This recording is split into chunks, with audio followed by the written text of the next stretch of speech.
Okay, today we're going to do projects number 7, 8, and 9. They're all kind of related. It's on page number 11 in your book. And we're going to talk about light emitting diodes, or you may better know them as LEDs. So a light emitting diode. The things you're going to need for this project are your R1 resistor, your S1 switch. You're going to need 4 of the number 2s here. And you're going to need the D1 LED light emitting diode. Now, let's talk about these things. So the D1 LED light emitting diode, I want you to pay attention. There's a positive on this side, and there's an arrow flowing this way. This is telling you that current flows in this direction, in one direction only. It does not flow back this way, it goes that way only. This is very important, and you're going to see why here in a little bit. So that's your light emitting diode, which is in this instance is a one-way check valve because it lets current flow that way but not back. Your blue is representing your wire. This is a 100 ohm resistor. Now think of resistor as the opposition of current to flow. So what I like to do, the way I like to show my students about electricity is a little picture I found on the internet. And this basically sums it up. So if resistance is trying to restrict your amperage or your current from going through, and your voltage is trying to push it through. It's the electrical pressure. And this is just a really good little picture of how volts, ohms, and amps work together. And of course you need your battery pack too, and you're also going to need a paper clip. I forgot to mention the paper clip. That's for a little later. All right. So we're going to take and follow the directions here. And I'm going to take and your switch, just regular switch, kind of like a on-off switch. Nothing special about that one. All right. Put your switch there. I'm going to put my 100 ohm resistor. I don't think it really matters, but I like to build it like the diagram says. Okay, now I want to take this guy, this D1, and I'm making sure the voltage is flowing that way. I'll put him there. Make sure my switch is off. Connect my wires. Okay, now when I turn this switch on, this LED should light up. Let's see if it happens. All right, let's take out your voltmeter here. Switch it to on. Got on the 20 amps, the 20 volt scale. Red in the volt ohm milliamps cavity, and the black is in the comm cavity as always. All right, the black goes to ground. Red goes to here. I should have battery voltage there. Okay. Go to here, got battery voltage. Go after the switch, got battery voltage. All the same. There hasn't been any voltage drop yet. Battery voltage. Now I'm coming across, so I got 3.03. Come across your resistor, 2.82. So this resistor is resisting some current to flow through, okay? This should be about 2.82 as well.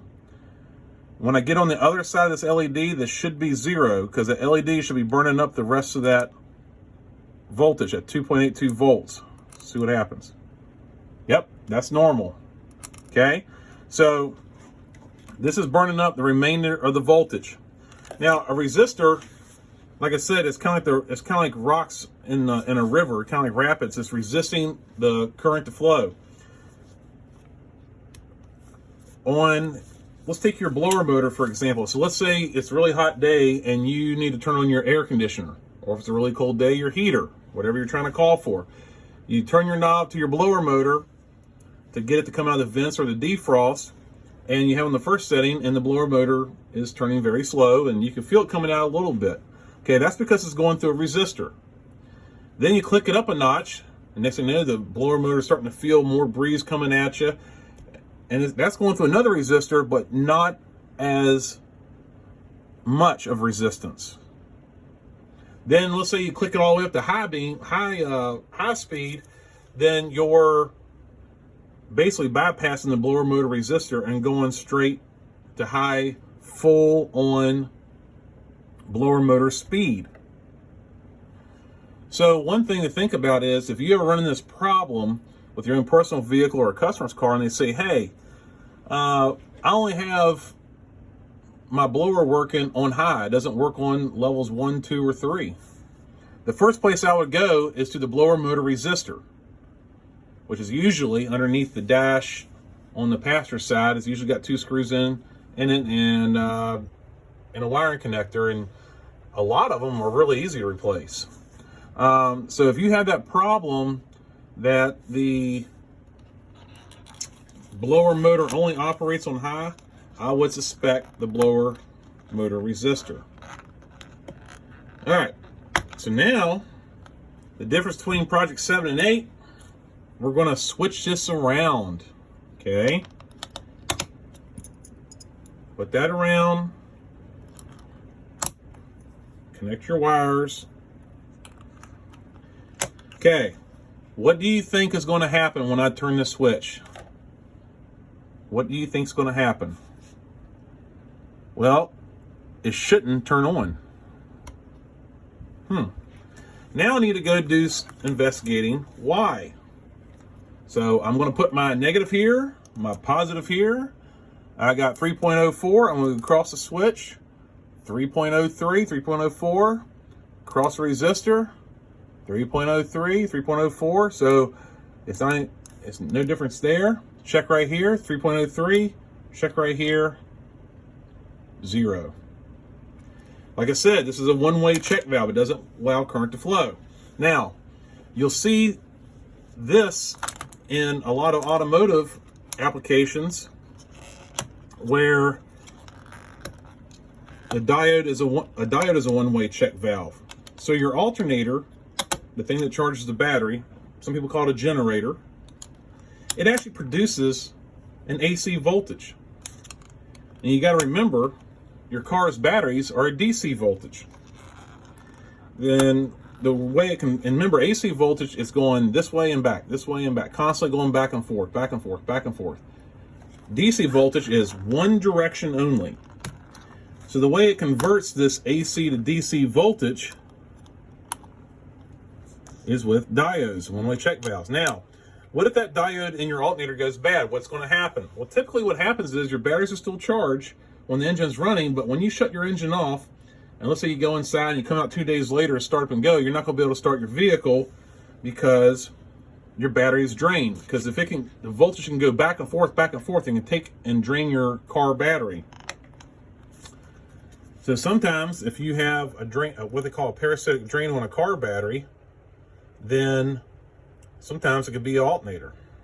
Okay. So project number 9, I switched the light emitting diode, the one-way check valve here, back to normal. Now, we're going to take this paper clip. I'm going to put it across here. What do you think is going to happen? Is that light going to light up? I think it will.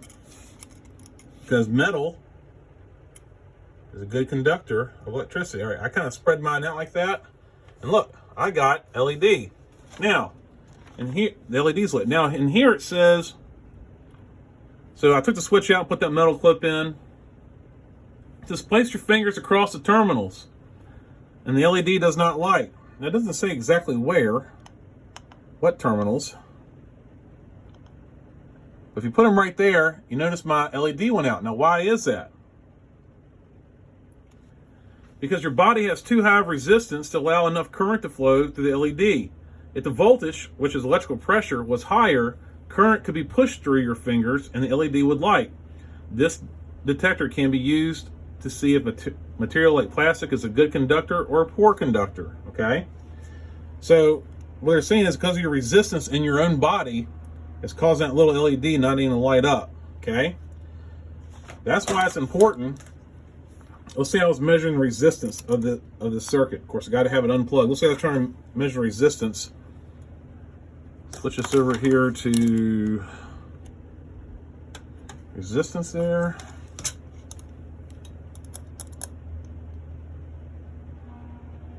Okay, I got it on the 200 scale. I put it on resistance. and I'm reading 97.7. This is a 100 ohm resistor, so I know this resistor is good. But whenever you're checking resistance of something, you know, a lot of times you put your fingers on, and this might not pick it up. A little lower.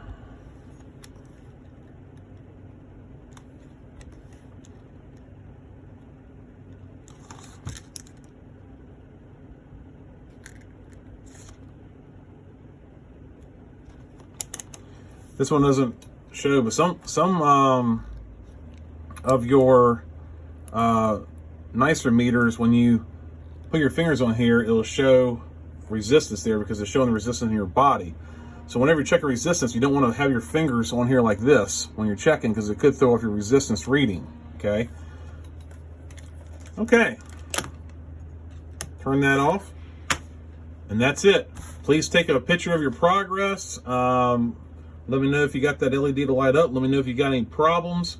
If there's any questions, comments, or concerns, please feel free to email me, and I'll be glad to help you out.